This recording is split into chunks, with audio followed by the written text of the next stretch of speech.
The following research and sources have been put together by Mackenzie, Roman, Russell, Jack, and myself, Hannah Easton, on how social media affects mental health. Disclaimer: the following survey was not conducted at WVU, and the professor we interviewed gave full consent to be part of our podcast. The following information goes into detail on the technology used, who uses it, and an in-depth look on how it affects mental health around the world. We are examining the effects of social media. Social media includes websites and applications that allow someone to share content or communicate through social networking. Social media is a way that people stay in contact with others. There are many different kinds of social media where you can upload pictures or post status updates. Examples of popular social media include Facebook, Twitter, Snapchat, and Instagram. Facebook is a platform where users can upload text, photos, videos, and even links. Facebook is one of the most used social medias, but not as much for younger people. Twitter is similar to Facebook, where users can tweet words and messages. Snapchat is purely pictures, where users can send snaps to other users or to their story for all their friends to see. And finally, Instagram is an example of social media where people upload pictures or videos to their followers. They can then receive likes and comments as a form of engagement on their posts. This can become extremely toxic due to the constant pressure and need for reassurance that is achieved from getting likes on a post. It's hard for a teenager to not compare their amount of likes to their friends and other kids their age, which can lead to a self-image issue.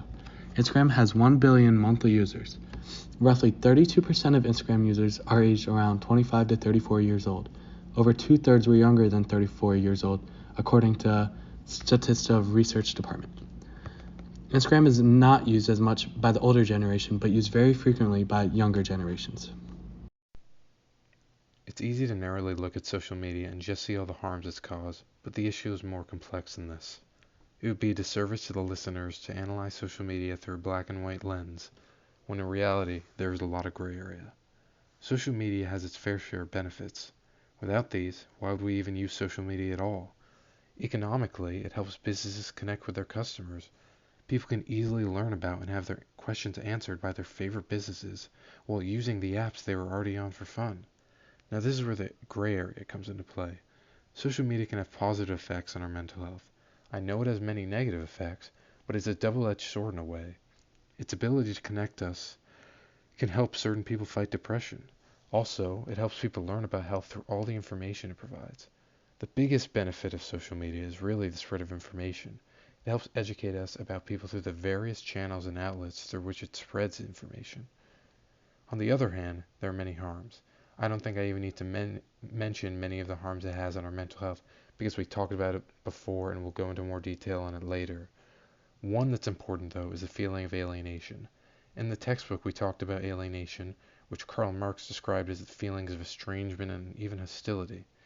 He talked of these types of feelings a long time ago, but as we know, history tends to repeat itself. I believe that we are entering another era defined by people feeling alienation. Even though they can connect with their friends and coworkers through social media, they still have this feeling of isolation. Marx was talking about it in regards to workers and low trust systems for work, but I think it covers a much wider group in today's context. It can cover workers today, especially those who work virtually and do most of their socializing through social media outlets. The point really of that is that social media should enhance social interactions, but people will feel isolated if that's all they have. Economically, social media is introducing an age where there's little personal connection between buyers and sellers. While this does work for the sake of efficiency, it does take away from personal networks in a personal aspect of business that can't be replicated through social media. Another big harm of social media is escalated impression management. In the book, we learned about how impression management is wanting to control how different people react to you. This was already an issue in our mental health, but social media just escalated these types of feelings even more. Previously, people only had to manage how they were viewed when they were seen in person.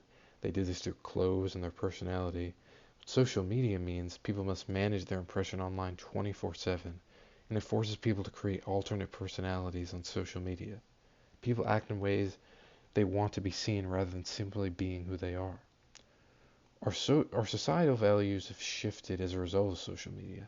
We now expect people to be social media users and are often put off when they aren't. Society runs through social media in a way and punishes those who don't use it. A previous societal value of privacy has shifted to openness and connectedness. This isn't necessarily a bad thing. Connectedness and openness are good things, but they aren't when they come at the expense of privacy. That's where the societal challenges come into play. We as a society must not overly rely on social media, and we must allow people not to use it. Too many people want to live lives off of social media, but are essentially forced on through societal pressure. The big societal challenge for the foreseeable future is balancing social media's ability to connect with the right to our own privacy.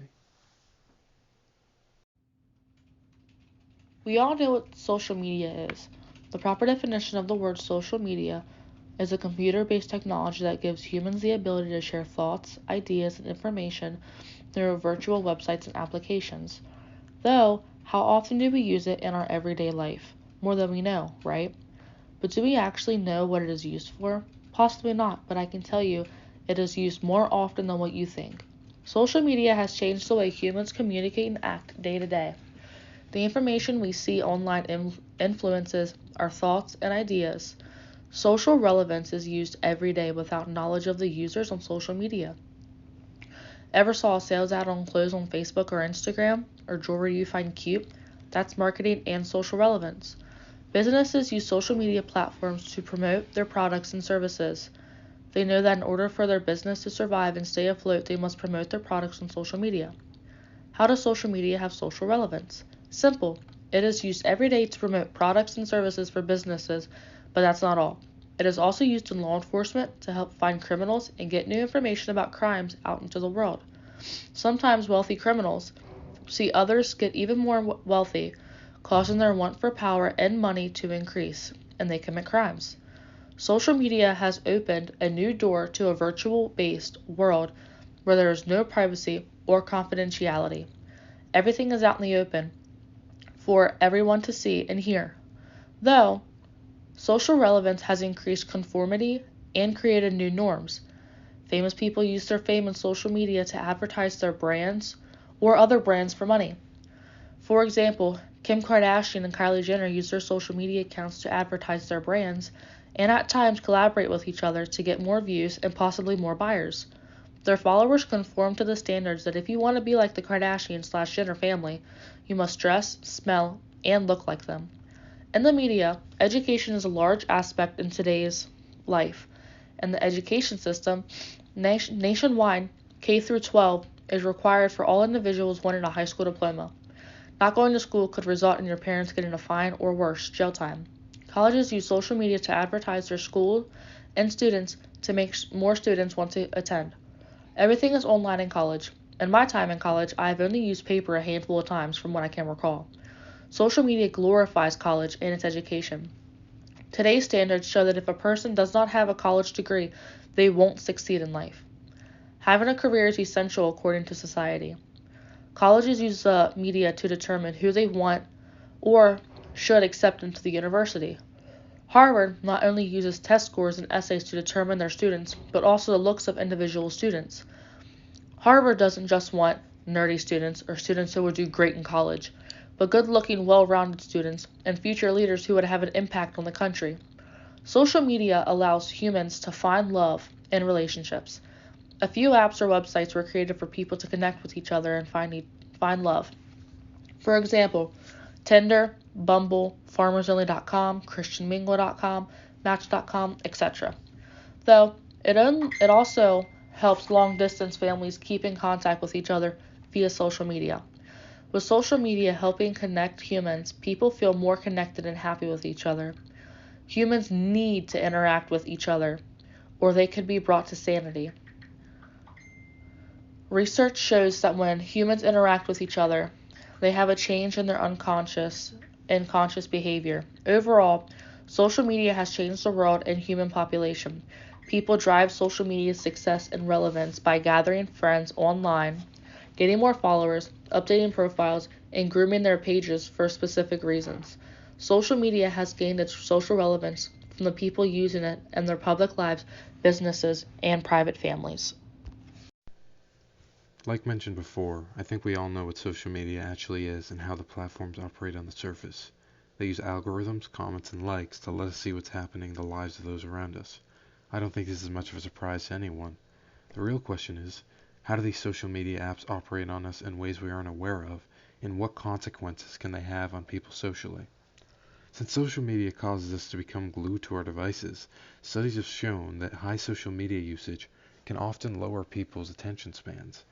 These apps are built on retaining your attention on a specific post for a few seconds, and then you swiping on. We're constantly training our brains to reduce its ability to focus on one thing for a large amount of time. How does this affect the social world? Lower attention span makes communication and learning more difficult. People can't learn and understand other people who are different from them if they don't have the attention span to truly listen. I believe a connection can be drawn from the shortened attention spans to increase ethnocentrism in our world. Ethnocentrism blatantly shows a lack of understanding and acceptance because it's when someone judges other cultures, not with an open mind, but in comparison to the culture that they're a part of. People become this way by not listening to what other cultures do with an open mind and making snap judgments about the culture as a whole. Like I said before, the lack of focus caused by social media can easily cause people not to have the attention span to try to understand other cultures with the desire for acceptance. Another major consequence of social media is the development of a real addiction and reliance on these apps within your brain. Neurologists say that it causes a happy hormone in our brain called dopamine. We get this hormone from getting notifications or seeing certain things on these social media apps. Doing this programs our brains to constantly want to receive this hormone by repeatedly going on these apps. The result of this is the development of a real addiction that can have an array of consequences in our lives.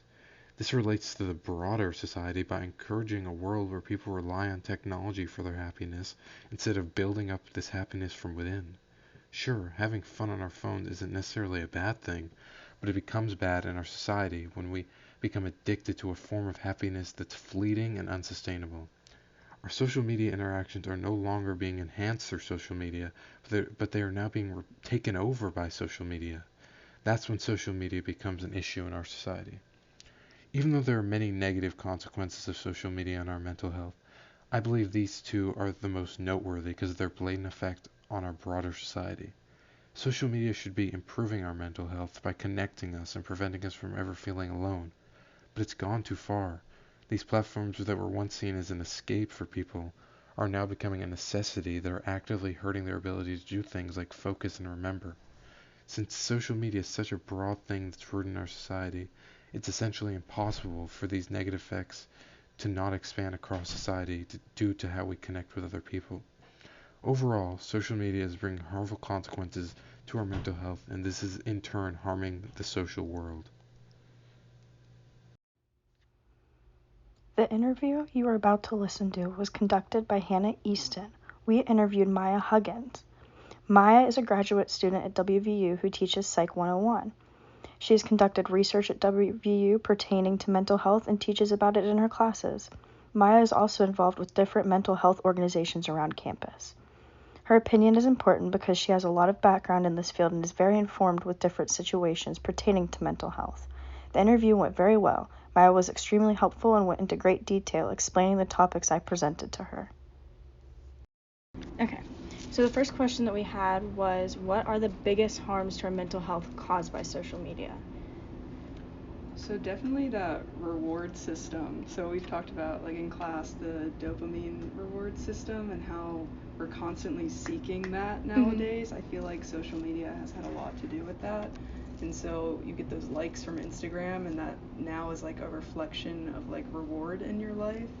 And so I think that's definitely a big harm to people, especially those that are like valuing their self-worth based on that, when really it has nothing to do with your worth. So that would definitely be a big harm. And then another mental harm, definitely like the ability to anonymously like hurt somebody online. And you know, people are pretty fearless when it comes to you know, putting very negative statements online because they aren't going to face repercussions for that. And so I feel like a lot of people have just become numb to that, and so you can see like death, hatred, suicide threats, like daily, and then there's those lives that like weren't monitored for a long time where you could just see anything online. And so that can definitely cause some very harmful mental repercussions in people, and just this alienation and numbness to very like negative perspectives and images. Yeah, because people just become like insensitive to all that kind of things because it's not face to face, it's screen to screen. Yeah. So people just say whatever they want. Yeah. And the second question we had is, do you believe that social media has any positive effects on our mental health? I definitely think in the time of COVID, having Zoom as an option, and like I feel like I've honestly seen grandparents and family members more because of that, and like giving them that option to engage on Facebook or Instagram with me when I'm usually a pretty regular or pretty busy like student and worker, so it's been hard for me to travel home throughout the past 5 years. So now having family members that can use social media to talk to me is at least very positive for my mental psyche. Like I feel a little less guilt. But then some other good social or mental, positive mental effects, I think, can be finding like support through online mental or online groups, and you know, I probably wouldn't have found like my creative passion for photography if it wouldn't have been for having Instagram at such an early age. And like I tell people that's literally the reason I got into it, was like I got to take photos and post those, and you know, meet other people who got to do that. So there are, I think, good like social aspects that can then benefit your mentality and give you a creative outlet from this very alienated world. Okay, and then what can we do to moderate our social media use to improve our mental health? Like, how do you think it just should be? I know iPhone is starting doing this, but they have like those time trackers now where they give you like weekly screen reports, which has honestly made me double think the amount of time I spend on my phone. So definitely like giving yourself stopping points, maybe like when you wake up in the morning or go to sleep at night, have like just 20 minutes of mindfulness each day. You know, mindfulness has been shown to help personality disorders, it's been shown to help anxiety and depression. And just practicing like that meditation, you know, before you start engaging with your phone and seeing a lot of like negative things or, you know, unrealistic viewpoints. I think it's good to keep in touch with like who you are without the phone. But that's, you know, sometimes easier said than done. Yeah. We all have busy lives, and like all of our schoolwork is online now, which and then a lot of makes what I it do so for much work. worse. Yeah, and so we constantly are always staying distracted by something. I know I'm the type of person that's like doing my work on my laptop, has my phone open, maybe on like TikTok or Instagram, and then I'll have like something on my TV. So I think definitely staying mindful of like, what am I doing right now, can definitely help. Okay. And then, do you think there are any certain demographics affected by social media more than others, like including like age, gender? Yeah, definitely the different age cohorts. I have like cousins in like a variety of age groups, and I definitely think my younger cousins engage with social media like completely differently than I did at their age. So like when I was in elementary school, I only had like Webkinz, Club Penguin, like Disney games, and then it started progressing into Facebook by the time I was in like middle school, Facebook and Instagram. And so it's weird seeing them like already engaged with those like before they even reached middle school. I don't know if it's necessarily been negative, because I think it does come down to environment as well. Like if you're in a family that still stays pretty actively engaged in like sports and outside activities, that can also impact it. But definitely there's a more influence on younger generations to engage with social media more. Whether or not that's negative, I can't say. And then I'd say among the LGBTQ plus community, it's been both a great and bad tool. So it can give them a place of refuge to talk to people they might not otherwise meet in life because of, you know, secrecy, or, you know, need to stay, you know, need to keep the identity a secret. But it's also given them a chance to feel empowered to like share stories. And again, with like the Me Too movement, you can think about that. Like that gave you know, people that identify as female or as a woman the opportunity to like share their stories that otherwise may not have been shared in the real world. So yeah, Yeah, those like differences can be negative and positive. And it gives everybody more of a platform to speak up on those things and stay anonymous. Yeah, and stay anonymous. Yeah. Okay, and then could this next generation that's being raised entirely during the age of social media have their cognitive growth impacted by social media? So that's actually something we're like starting to study in psychology. We're starting to view online behavior like as its own set of behaviors, which is really interesting to me. So like I don't know yet if that's like going to be a negative or a positive cognitive decline, because you're kind of adding new cognitive abilities. And so you can play like mental games on your phone, or like people are starting to use like Fitbits more and Apple Watches to like track activity and monitor that.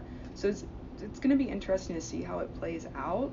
But I also do see like this negative outcome of like reclusivity and alienation, where younger generations might not want to engage as much in person anymore. We were really grateful for all the information Maya was able to give us.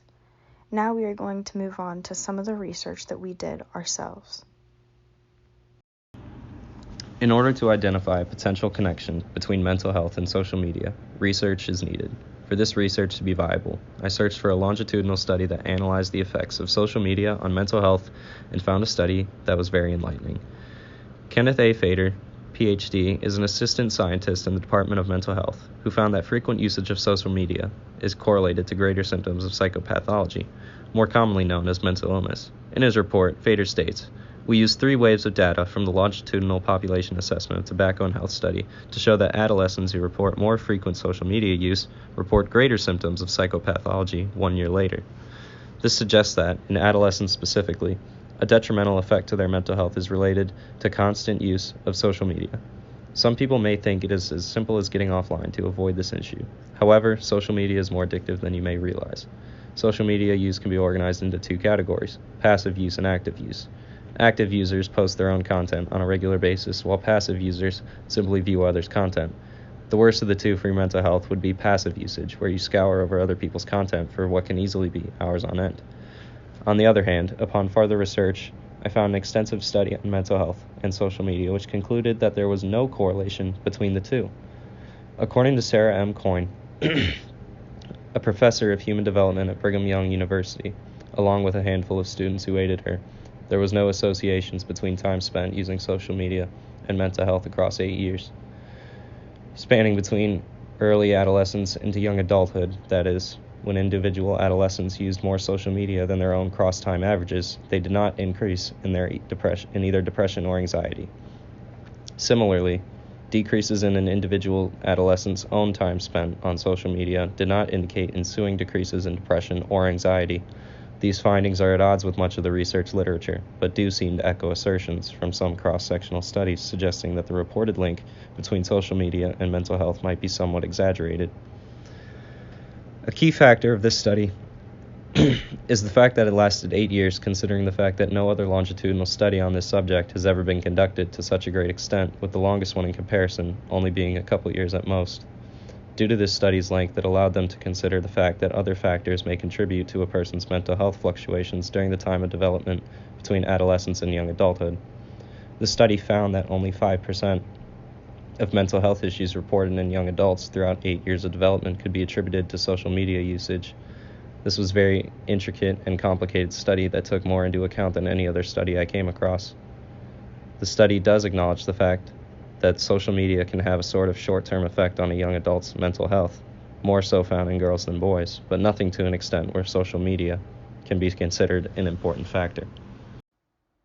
In conclusion, social media can have negative and positive effects on mental health. Through the research and the interview we conducted, we got a better understanding on the long-term and short-term effects of social media. The process of getting together as a group and creating a podcast went really well and created a great bond between all of the people involved. We would like to thank Maya for being a part of our podcast and giving us such a great insight on and information regarding mental health.